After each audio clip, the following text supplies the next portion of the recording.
So ರೀಸೆಂಟಾಗಿ ಒಬ್ಬ ಹುಡುಗನ ಜೊತೆ ಮಾತಾಡ್ತಾ ಇದ್ದಾಗ ಗೊತ್ತಾಯಿತು, ಆತ 9 ವರ್ಷದಿಂದ ಹಲವಾರು ಡ್ರಗ್ಸ್ ಇರ್ಬೋದು, ಮತ್ತು ಸಿಗರೇಟ್, ಆಲ್ಕೋಹಾಲ್ ಇರ್ಬೋದು ಉಪಯೋಗಿಸ್ತಾ ಇದ್ದಿದ್ದು ಕಂಡು ಬಂದಿದ್ದು.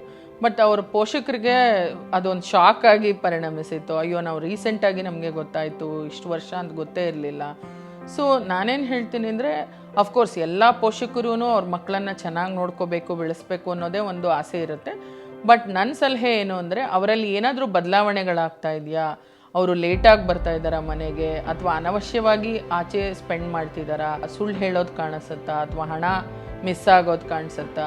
ಸೊ ಇವೆಲ್ಲವನ್ನೂ ಸ್ವಲ್ಪ ಅವರ ನಡವಳಿಕೆಯಿಂದ ಹಿಡಿದು ಅವರ ಏನೇನು ಚಲನವಲನ ಇದೆ, ಅವರ ಓದಿನ ಬಗ್ಗೆ ಏನು ಕಾನ್ಸಂಟ್ರೇಷನ್ ಇರ್ಬೋದು, ಮಾರ್ಕ್ಸ್ ಇರಬಹುದು, ಬೇರೆ ಚಟುವಟಿಕೆಗಳಿರ್ಬೋದು, ಇವೆಲ್ಲವನ್ನೂ ಸ್ವಲ್ಪ ಗಮನಿಸ್ಕೋಬೇಕು.